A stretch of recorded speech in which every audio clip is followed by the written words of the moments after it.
What if I told you that Jesus Christ himself gave permission to break a commandment, and doing so does not make you sinful? Not only that, he publicly challenged it, exposed it, and declared it spiritually irrelevant. If that sentence makes you uncomfortable, good.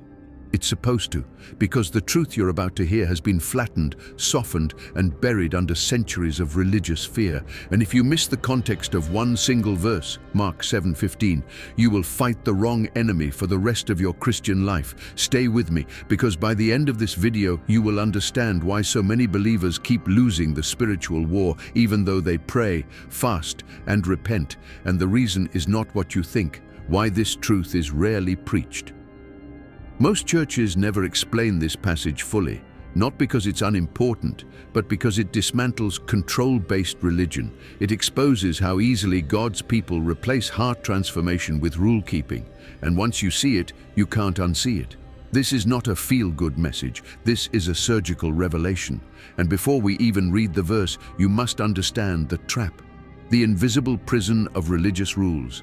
Rules feel safe. Rules feel measurable. Rules feel holy.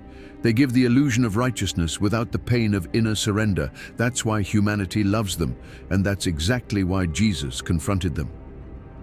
The scene: religious men, dirty hands. Mark chapter 7 opens with tension. Religious leaders watching Jesus' disciples, not to learn but to accuse. They notice something small: unwashed hands, not immoral behavior, not injustice, not hypocrisy. Hands, and to them, that was enough. A commandment God never gave. The washing rule wasn't in the law of Moses, it was tradition, human tradition, but over time it was elevated to divine status. This is important, so don't miss it.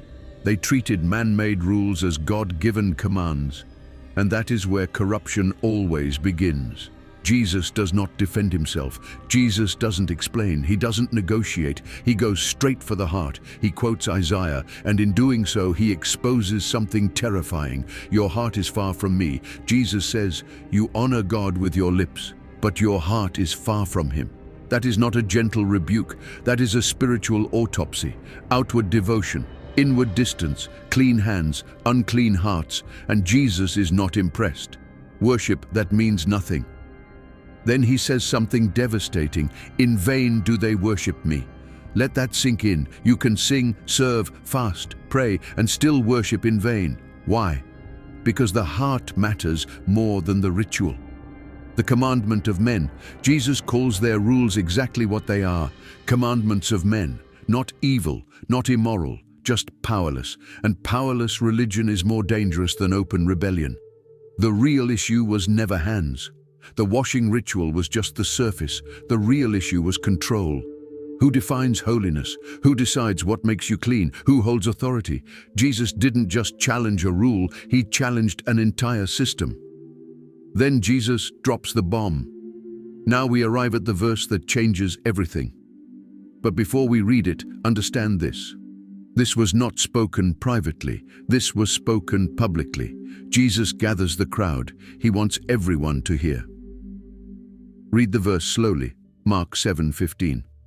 There is nothing outside a person that by going into him can defile him, but the things that come out of a person are what defile him. This is not symbolic language. This is a direct statement. And it shattered centuries of religious thinking. What Jesus did not say. Jesus did not say, rules don't matter. He did not say, sin doesn't exist. He said something far more precise. External things do not defile the soul. The commandment, you can break the commandment.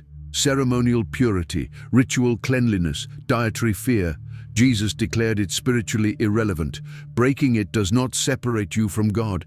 That's not rebellion, that's liberation. This is where people misunderstand Jesus. Many twist this verse to excuse sin, but Jesus is doing the opposite. He's raising the standard, not lowering it. From outside to inside, Jesus shifts the battlefield. From hands to heart, from food to desire, from rituals to motives.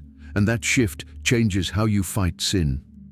The list that makes us uncomfortable, Jesus continues. He lists what truly defiles a person.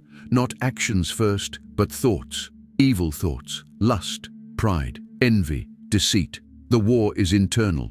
Why you keep losing the same battle. Here's the hard truth. You can't defeat what you refuse to confront.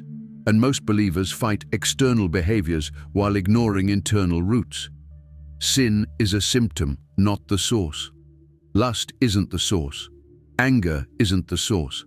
Addiction isn't the source. The heart is. And until the heart changes, behavior will always return. Why discipline alone fails. Discipline without transformation creates exhaustion. You try harder, fall again, repent again, repeat. Jesus didn't come to manage sin. He came to kill it at the root. The most dangerous lie in church: if I fix my behavior, my heart will follow. Jesus says the opposite. When the heart is cleansed, behavior changes naturally. This is why Jesus starts with the heart, because the heart is the control center. Everything flows from it: thoughts, words, actions. Clean hands mean nothing if the heart remains dark. Why religion prefers rules. Rules are visible, hearts are not. Rules can be enforced, hearts require surrender. That's why religion loves rules. And that's why Jesus bypassed them. The real command, Jesus never broke. Jesus never broke God's law. He broke man's imitation of it. And there is a difference. The modern version of unwashed hands. Today it's not washing, it's routines, appearances, spiritual checklists, and we still confuse them with holiness. Why some Christians look holy but are empty? Because transformation was replaced with performance.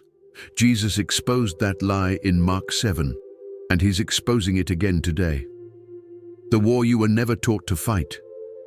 You were trained to avoid behaviors. Jesus calls you to confront desires. One produces fear, the other produces freedom. Why this teaching sets people free? Because it removes shame. The problem is not that you're weak. The problem is that your heart needs healing. This is not license to sin. This is permission to stop pretending, to stop hiding behind rituals, to let God address the real issue. The cleansing Jesus actually offers not water on hands, but fire in the heart, conviction, renewal, transformation. Why the cross matters here. Jesus didn't die to make you externally compliant. He died to give you a new heart. The gospel is not behavior modification, it's heart resurrection.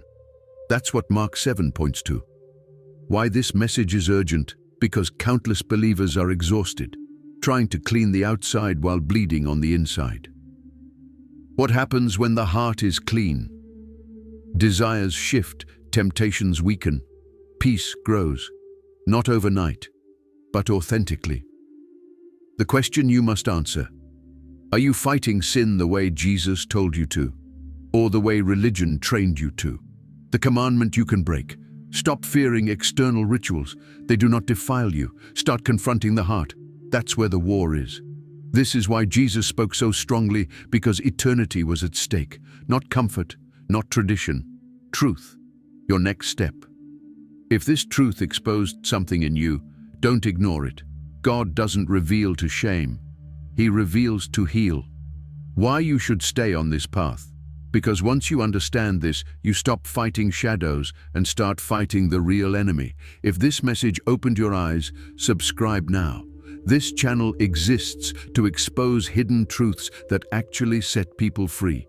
And watch the next video where we break down the daily habits that cleanse the heart and finally end repeated sin. Because now you know the truth, and the truth demands a response.